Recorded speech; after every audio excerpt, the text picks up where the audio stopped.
یہ نماز غوثیہ کون سی نماز ہے؟ اسے صلاۃ الاسرار بھی کہتے ہیں۔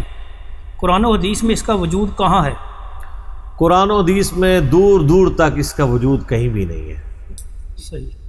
یہ بزرگوں سے پوچھ پوچھ کے چیزیں لکھی گئی ہیں اور بزرگوں کے ماننے والوں نے آگے ٹرانسفر کی ہیں۔ اس کے نام سے ہی اندازہ لگا لیں، یعنی نماز غوثیہ۔ شیخ عبد القادر جیلانی رحمہ اللہ تعالی المتوفى 571 ہجری، یہ ان کی طرف منسوب ایک نماز ہے۔ وہ کہتے ہیں تصوف کے اندر غوث ہوتے ہیں، قطب ہوتے ہیں، ابدال ہوتے ہیں، تو وہ شیخ عبد القادر جیلانی کے بارے میں ان کا عقیدہ ہے کہ یہ غوث ہیں، تو ان کی طرف ایک منسوب نماز ہے۔ اور یہ ایسا بھی نہیں کہ نماز انہوں نے تعلیم کی ہو، ان کے ماننے والوں نے ان کی طرف ایک نماز منسوب کر دی، جس طرح کرسچنز نے حضرت عیسیٰ علیہ السلام کی طرف کئی ایک چیزیں منسوب کر دی ہوئی ہیں۔ تو جس نماز کا نام ہی نماز غوثیہ ہو، یعنی نبی علیہ السلام کے 550 سال بعد ایک شخص آتا ہے اور اس کے نام کے ساتھ نماز منسوب ہے، تو میرے بھائی قرآن و سنت میں اس کا وجود کہاں سے ہوگا؟ اس کی پیدائش سے بھی 500 سال پہلے قرآن و سنت کنکلوڈ ہو کے الیوم اکملت لکم دینکم واتممت علیکم نعمتی ورضیت لکم الاسلام دینا، آج کے دن ہم نے تمہارا دین تمہارے لیے مکمل کر دیا، اپنی نعمت تم پر تمام کی اور اسلام کو ایز اے ریلیجن تمہارے لیے پسند کیا۔ وہ تو کنکلوڈ ہو چکا ہوا تھا۔ تو ظاہر ہے کہ نماز صدیقیہ، نماز فاروقیہ، نماز عثمانیہ اور نماز علویہ بھی کوئی نہیں ہے، تو اور یہ نماز محمدیہ بھی جو ہم بولتے ہیں نا، وہ نماز حنفی کے اگینسٹ بول رہے ہوتے ہیں، یہ ذہن میں رکھیے گا۔ تو نماز غوثیہ کا تو پھر کوئی وجود ہی نہیں ہے، ٹھیک ہے؟ جو بندہ ہی 500 سال بعد آ رہا ہے اس کے ساتھ چیزیں منسوب کی ہیں۔ یہ وہی کتاب ہے بہجت الاسرار، ایک کتاب ہے، تو اسی میں وہ شیخ عبد القادر جیلانی کا وہ واقعہ بھی لکھا ہوا ہے، وہ لوٹا موو کرنے والا جو ہمارا پچھلے دنوں کلپ بھی چڑھا ہوا ہے۔ تو اتنے مزے کا خیز ہیں کہ پھر ہم اس طرف چل پڑیں گے، اور کافی ایک عجیب و غریب واقعات لکھے ہوئے ہیں۔ یہ وہی کتاب ہے، اسی سے یہ صلاۃ الاسرار، بڑی یعنی رازوں والی نماز، صلاۃ الغوثیہ بھی کہتے ہیں۔ یہ شاہ عبداللہ محدث دہلوی صاحب بھی یہ نماز بیان کرتے رہے ہیں۔ میں اس نماز کا طریقہ آپ کو بتاتا ہوں، صرف چونکہ آپ لوگوں نے پوچھ لیا تو آپ اندازہ کریں کہ یہ نماز نہیں ہے، یہ تو شیطنت ہے۔ یہ نماز غوثیہ نہیں ہے، یہ نماز شیطانیہ ہے، یعنی شیطان نے ان کو تعلیم کی ہے کہ جس میں آپ غیر اللہ کو دخل دے دیتے ہیں۔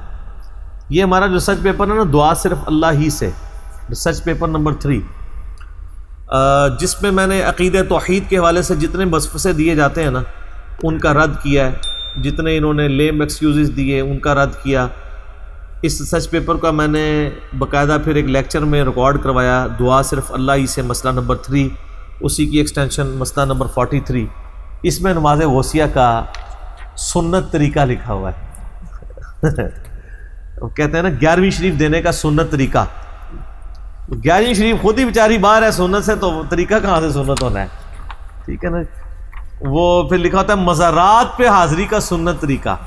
مزار تو ہوتے ہی نہیں تھے نبی علیہ السلام کے مبارک زمانے میں، قبریں تھیں۔ تو یہ بھی ہے جناب نماز غوثیہ کا سنت طریقہ، استنجے کی 92 سنتیں اور آداب۔ وہ 92 سنتیں کس کو آتی ہیں؟ وہ آداب ہی ہوتے ہیں سارے جو انہوں نے خود بنائے ہوئے ہوتے ہیں، تو کور کرنے کے لیے سنتیں اور آداب لکھ دیتے ہیں۔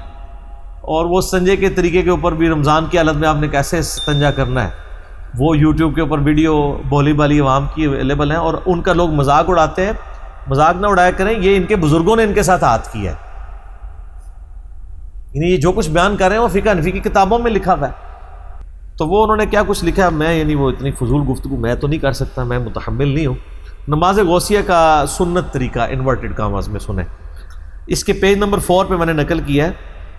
یہ فضائل سنت میں بھی لکھا ہوا ہے الیاس قادری صاحب نے، اور بہار شریعت میں احمد بریلوی صاحب کے جو خلیفہ خاص ہیں مفتی امجد علی صاحب، بہار شریعت فقہ حنفی کی انسائکلوپیڈیا، اس میں نماز غوثیہ کا طریقہ نفلی نمازوں میں لکھا ہوا ہے۔ وہ کہتے ہیں جس طرح صلاۃ الحاجات، صلاۃ التسبیح، یہ سنت نمازیں ہیں، تہجد کی نماز، اشراق کی نماز، چاش کی نماز، اس میں انہوں نے ساتھ یہ بھی لکھی ہے بزرگوں کی نماز بھی، اور اس کا طریقہ لکھا ہوا ہے. لکھتے ہیں کہ حاجت پوری ہونے کے لیے صلاۃ الاسرار بھی نہایت ہی مؤثر ہے. اسے نماز غوثیہ بھی کہتے ہیں. اس کی ترکیب یہ ہے کہ بعد از نماز مغرب سنت پڑھ کر 2 رکعت نفل پڑھے، اور بہتر یہ ہے کہ الحمد کے بعد ہر رکعت میں 11 بار کل شریف پڑھے، کیونکہ اس تو بعد شرک بہت بڑا کرنا ہے تو پہلے ہی بڑی بڑی توحید دا جڑا سٹوریج کر لوے. ٹھیک ہے، زیادہ سی توحید اکٹھی کر لے انورٹڈ کاما میں.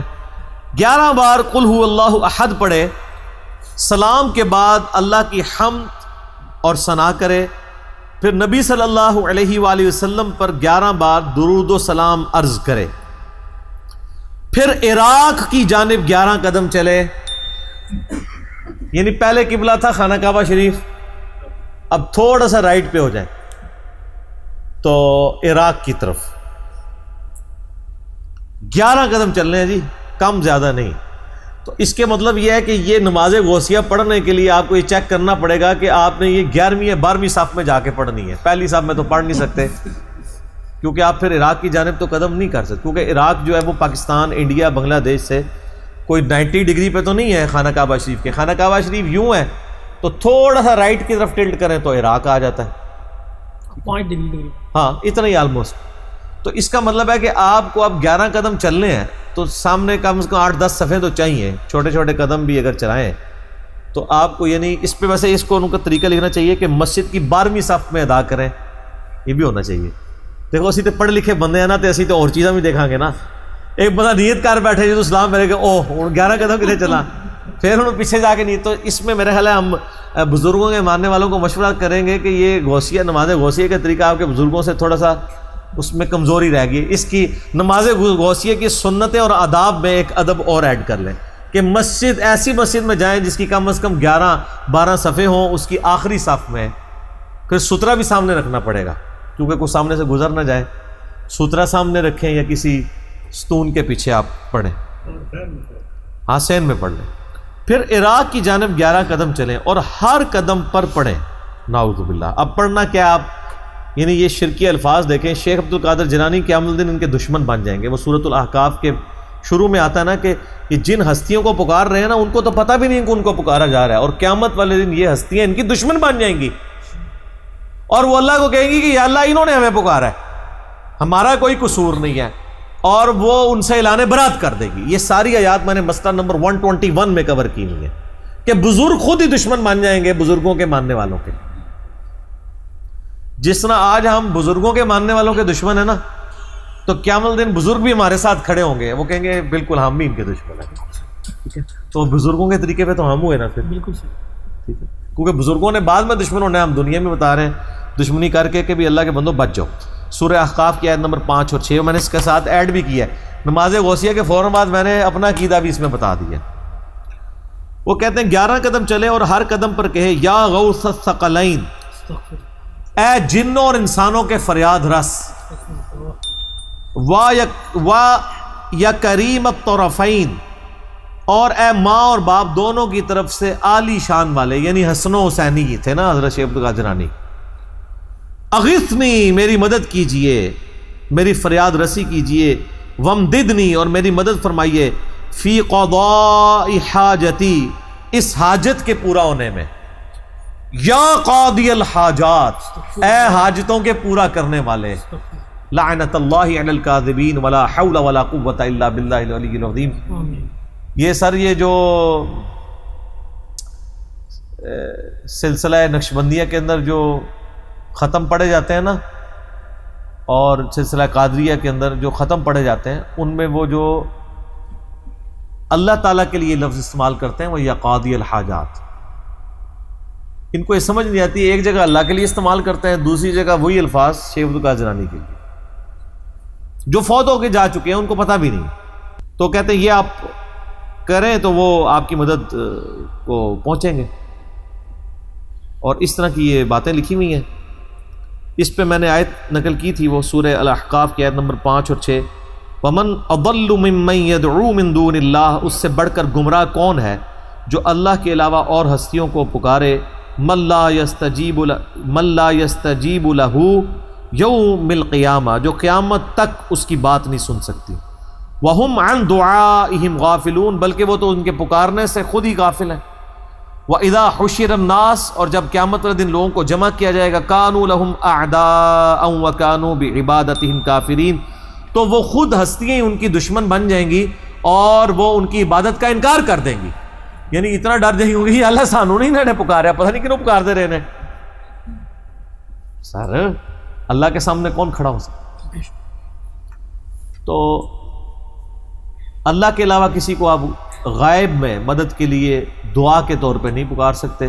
یہ سچ پیپر پورا پڑھیں، ہمیں نبی علیہ السلام نے تعلیم جو کیا، یہ تو تھی نماز غوثیہ، اب آپ وظیفہ محمدیہ سن لیں صلی اللہ علیہ وآلہ وسلم، لا الہ الا انت سبحانک انی کنت من الظالمین، اور یا حی یا قیوم برحمتک استغیث، اور حسبنا اللہ ونعم الوکیل، یہ 3 وظائف ہیں جو نبی علیہ السلام نے تعلیم فرمایا۔ آیت کریمہ جو قرآن میں بھی آیا اور جامعہ ترمذی میں بھی ہے، اور یا حی یا قیوم برحمتک استغیث یہ جامعہ ترمذی میں بھی ہے، المستدرک للحاکم میں بھی ہے، حسبنا اللہ ونعم الوکیل یہ صحیح بخاری کے اندر موجود ہے، سورہ آل عمران میں بھی یہ الفاظ موجود ہیں۔ میرا یوٹیوب پہ ایک کلپ ہے، مور دین 1 ملین لوگ دیکھ چکے ہیں، مصیبت اور پریشانی سے بچنے کے 3 سنت وظائف، وہ یہی میں نے وظائف بتائے ہیں، باقی جسے شوق ہے تو وہ دیکھے۔